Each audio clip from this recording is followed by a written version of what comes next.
Okay mga lods, welcome back to another content. And for this video, oh my lord, Team Payaman issue. So ganito.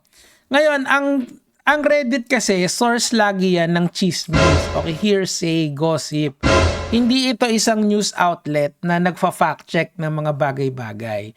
Dito kasi parang ano to parang GC ng bold Lapagan lang ng lapagan. Ganun siya. So, wag niyong take everything here with a grain of salt. Assume everyone is innocent until proven otherwise. Okay? Bigyan nyo sila ng at least konting semblance ng benefit of the doubt. Okay? Kasi yung mai-involve dito, sasabihin ko na sa inyo, yung bigger picture nito. Nung isang araw kasi, nag-unfollow daw yung mga Team Payaman members kay Chloe. Ina-allege nitong mga Reddit post na to na may ginawa daw hindi maganda si Chloe, which is yun nga, nag-cheat daw siya, okay? Allegedly, nag-cheat daw siya. Pero hindi natin alam yung full story Pwede kasing hiwalay na sila ni Dudut and kaya niya ginawa yon kasi syempre she's single. And even if sila ni Dudut, wala naman kasing obligasyon ang babae na maging faithful sa isang lalaki. Kung sila, ganun talaga yung batas Wala tayong magagawa doon. Okay, it's distasteful pero it doesn't mean na may mali siyang ginawa, may criminal liability siya. Wala po. Pasensya na kayo. Alam kong yung mga bagay na ganito is very complicated. So wag nating i-vilify si Chloe rito. Kasi nga etong sa nakita ko sobrang hindi maganda yung sinasabi sa kanya ng mga tao rito. Hindi ko rin naman siya pinagtatanggol. Sinasabi ko lang na yung rights niya is always withstanding. Okay? So palakpakan natin ang mga sarili natin dahil tayo ay chichismis. Okay, so pero open naman yung aking mga platforms para sa interview, Chloe. Kung gusto mo, i-interviewin kita. Kung gusto mo, Dudut, syempre, always welcome ka rito. And CEO, kung gusto rin, pwede rin naman. Okay, so ano po ba yung main topic natin? Okay, so according to this Reddit post, nag-unfollow na nga daw yung mga Team Payaman members kay Chloe. In fact, pinakita dito yung screenshot na actually nandito na yata yun saan na ba yan? Hanapin ko lang saan na ba? Ayan, ito, yung mga ganyan, pinapakita na nag-unfollow na nga yung karamihan sa mga Team Payaman members. Kasi nga daw, may kabit nga daw yung Chloe according to the second day posting. Kasi ito yung first day, second day, third day. Kumbaga yung third day yung pinaka-latest na. Sabi dito, sino itong vlogger member ng isang sikat na team na nag-cheat daw sa kanyang boyfriend? Ang sabi pa ay ilang beses na daw nangyari ito at kaya usap-usapan na ngayon na ang pag-follow ng kanyang mga kaibigan. Gusto nyo ng clue, check in muna sa comment section. Okay, ang nag-post nito ay si Wayliving2776. Dami mo ng post, idol Nag-deactivate na si Chloe. Ayan, tas tinignan niyo, ito yung kay Kong TV. In-unfollow din daw siya ni Kong TV according dyan. Okay. So, baka naman kasi nauna yung deact ni deact ni Chloe. Kayo naman, ginawa niyo agad ng story Di na kayo naawa. Ayan, at nag-deact na rin siya, nag-deact na rin siya na nag-share ng TikTok link sa reply. Okay, so ayan na nga. Sinasabi to ng Reddit Okay, so hindi ko na rin, kung nakita niyo yun, hanggang doon na lang yun. Hindi ko gagamitin yan sa kahit saan. Okay. Ngayon, these are the allegations. Okay, papabasa ko sa inyo yung allegations. Hindi, ito muna. Ang sabi rin dito ni Sufficient Feed, may post si Yo sa TikTok, tapos nilalike niya yung mga comments. Ano ba yung nilalike ni comments? Ayan Akala ko ang pinanonood nilang nag-aaway si Dudut at saka si Chloe. Nilalike ni Yo. Ibig sabihin ba yung bang anything na ang ini-imply niyan, kasi tinignan ko rin yung comment section ni Yo, ang nakita ko doon kapag adversarial na tinatawag or inflammatory kay Dudut and Chloe, nilalike ni Yo, kumbaga nag-hint siya na may something doon sa relationship nila kasi nag-aaway daw. Hindi ko naman alam yun, wala tayong alam doon, nakikichismis lang lahat tayo. Ayan, lahat ng about kay Dudut at Chloe nilalike ni Yo. Okay, si Rahul. O yun, baka gusto mo namang sumampa dito sa aking platform ng kachismisan. Ito. Sabi ni deleted na yung Reddit thread niya, ay yung account niya. If the rumors are true, she cheated again. Okay. Oh. So not once? Not more than once. Okay. I honestly feel sorry for the guy. Sobrang genuine love niya yung kay girl. Pero kahit binigyan niya ng ilang chances, still chooses to cheat multiple times with several guys. Para palang ano yan, para palang kanta ni Neo yun. Alam niyo ba yon, yung mga Gen Z kayo? Please run about me, I'm fine. How gonna do the trust me when I say that I'll be okay. Go on, girl. She had many Earl James and Jimmy. Get drop ready without any. I was inviting her into. Ngayon, ayan again sabi dyan of course, benefit of the doubt, di natin alam yung kanilang history. Baka naman kasi on and off sila na tinatawag, di ba? Meaning to say, yung babae, kunyari lang to hindi sila parating sila. So pagka hindi nagiging sila, tumatime out sila sa isa't isa, pumupunta sa iba yung babae, pwede rin naman yun.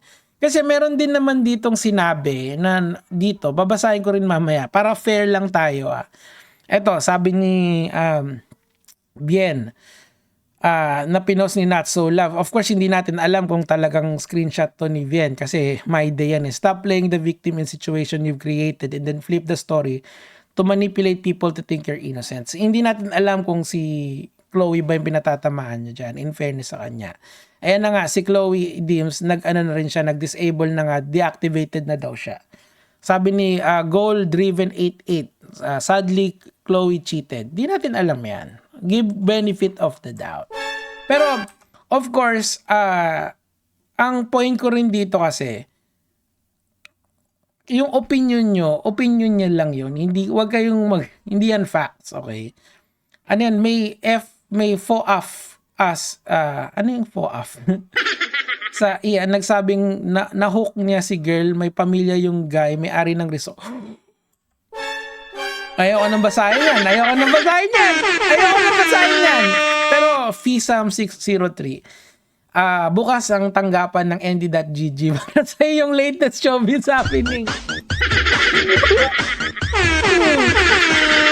For real? May chance true kasi na mag-open shop si girl dyan before. Ewan ko ano nangyari. Kaloka, bet ko pa naman siya. Oh. Sige. Ayan, Chloe yata yan. Nakita ko lang in-unfollow daw ng Team Payaman. Lahat sila. Nakita natin sa ano. Ito naman. Ito galing kay Way of the Living. Okay? Siya yung OP. Okay? Ito na. Ready na ba ang lahat? Teka, dito tayo sa pangmalakasan na ano. Na ganitong view. Ayon sa isang source from Cavite, nag-cheat daw si Kuluwi sa isang guy friend nila, pickleball mate. Ay, mali. Ito pala. Ang gusto niya ito, para medyo Roger Rocker yung vibe. At doon siya nagpagaling after pickleball game while wala sila dudut. Naganap daw ito sa parking area sa car ng guy.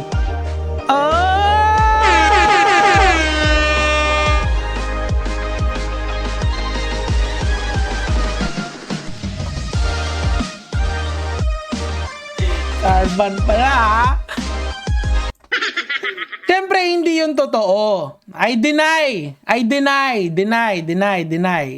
Hindi yan totoo. Bakit di yan totoo? Siyempre, wala naman tayo dun eh. Chismis yan eh. Unless nakita mo way living na totoo yan, may CCTV ka ba? Kung wala, bahala ka sa buhay mo.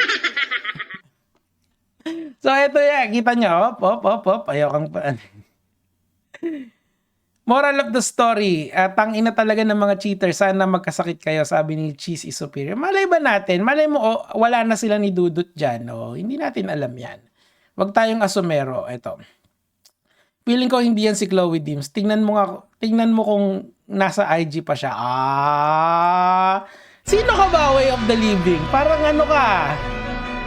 Parang insider ka. Pamoy! May insider ka. Kilala ba kita? Kilala ba kita? O, baka sabihin nyo, ako yan. Di ako yan, ha? Wala akong Reddit. Ay, hindi, meron pala. Kaso hindi ko na ginagamit, eh. Sino ba to? Bagong account! Sino to? Ikaw ang, di ba, bagong account siya mga lods, oh. Oh, kahit pa NBI nyo ako, hindi ako mag-aamoy. Yan, 3 days, oh. Kasi alam niya, eh, di ba? Alam niya yung mga story, eh. Insider to, malamang sa malamang, eh. Sino kaya ito? Kayo, sino sa tingin nyo? Kasi 3 days old pa lang, eh. Ito yung pinakaunang post niya, eh, di ba? Si Way of the Living din ba to? Hindi naman.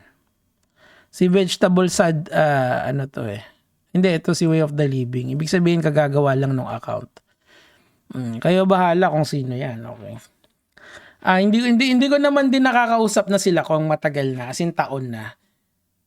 I think last kausap ko kay Kong 2024 pa yata. Nagkakwentuhan lang kami. And then that's it. Yung issue kay Kulob, yun lang yung napagkwentuhan namin. Pero other than that, wala na. Okay. Kaya sobrang, sino to? Who this?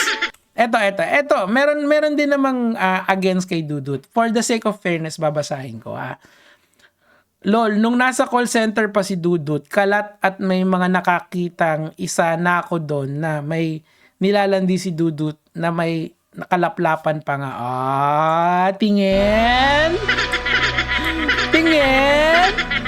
Dapat ganun kayo muna. Kapag naglapag ng ganyang rumors, ang una niyong tatanong, tingin? Pag walang tingin, ayan. Okay, Chloe, sign out ka na. Pinagbintangan.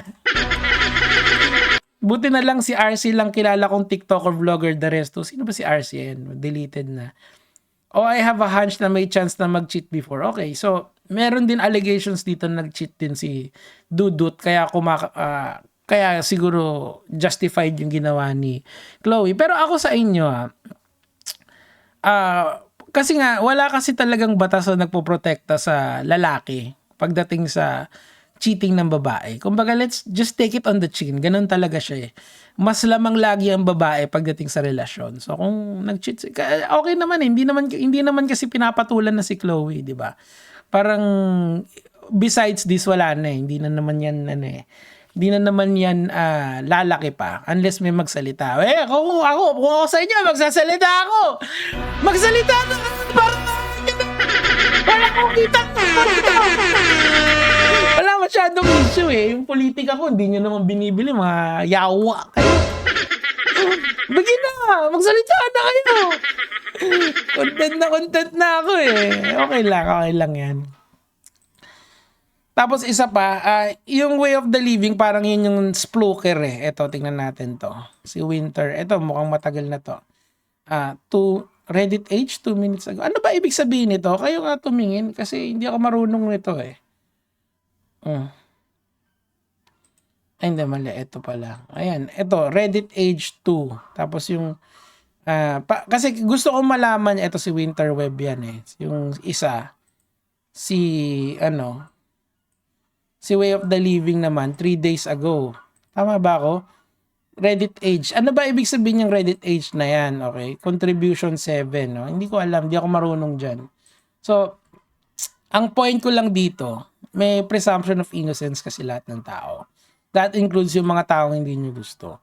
So, kung ano man ito, daming pipila dyan kay Chloe, sabi ni No Process. Maganda naman si Chloe. In fairness kay Chloe, nakita ko siya. Maganda naman siya. And kung hindi sila nag-work ni Dudut, it's just life. Ganun talaga yon. Alam niyo, wala tayong control sa puso ng tao. 'Di ba? Kung sino yung mamahalin niya, ganyan lang talaga yon, 'di ba? Check niyo yung IG ng mga TP members. Wala doon si Chloe. Paano mawawala? Nag-disable nga. Di wala talaga yon. Hindi niyo makikita. Kayo naman, no? Ginawa niyo agad yung story, eh. And kawawa si Dudut, hindi naman. Kasi hindi natin alam yung full story nito. Dalawa lagi yung story dyan. Meron version ni Chloe, meron version ni Dudut. For all you know, baka talagang sila, on the rocks lagi yung relationship nila. Ibig sabihin, hindi siya ganun kaayos, di ba? Ito. Agree ako dito, nag-cheat si Yo. Diyos ko naman. Na para bang okay sa si Juni lang nagalit, nakakaloka sila. Hindi nag-cheat si Yo kasi nga nandun pa si Yo, 'di ba? Siguro amicable yung break kasi may dalawang klase ng breakup. Yung isa amicable, yung isa tormulous yata yung tawag nila doon. Basta yung magulo. So, merong mga ibang tao na amicable yung breakup nila. Ibig sabihin, pagka-breakup nila, magkaibigan pa rin sila. And hindi nawawala na lang yung romance, 'di ba? Tandaan natin yung Sternberg's love triangle na tinatawag, 'di ba? Sa yung consummated love, may tatlong factors 'yon. Merong intimacy, passion, romance, tsaka commitment. Yung pag nawala yung tatlong 'yon, pwede naman kayo magkaroon ng platonic love na tinatawag. Okay, yung magtropa lang na kayo. May nangyayari naman 'yon, 'di ba? Sa isa't isa. So siguro dito hindi natin kasi alam yung detalye ng relationship nila except etong mga chismis na sa Reddit. Ang sinasabi ko lang sa inyo, kung gusto nyo si Chloe, gustuhin nyo siya as her personality. Wag dahil member siya ng Team Payaman. Kasi pag doon lang nagbe-base yung likeness nyo sa kanya, hindi ibig sabihin shallow lang yung pagkagusto nyo sa kanya. Like her for who she is. Ganun lang yun. Wag nyong isipin yung relationship nila. Hindi naman natin yan alam in full details. Pagbigyan nyo yung mga tao na magkamali sa pag-ibig. Kasi lahat tayo nagkakamali sa pag-ibig. Ako nga, mahal pa rin kita. Ngunit ako'y niloko mo. And it took a long time para makarecover. Hindi, joke lang yun. Hindi ako, I would rather be friends with the people that I've dated with and hindi nag-work kaysa magkaroon kami ng love, hindi magandang hiwalayan. That's what I've learned in life. And sana yun din yung mapulot nyo rito na aral na hindi naman lahat ng bagay sa Reddit ay totoo. And kung totoo man yan, let them make their mistakes, okay? Mistakes in relationship happens. It's so common, 'di ba?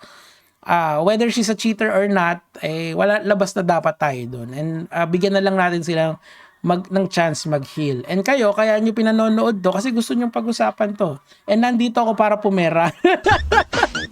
Yan lang naman po yung sa akin for today, mga lods.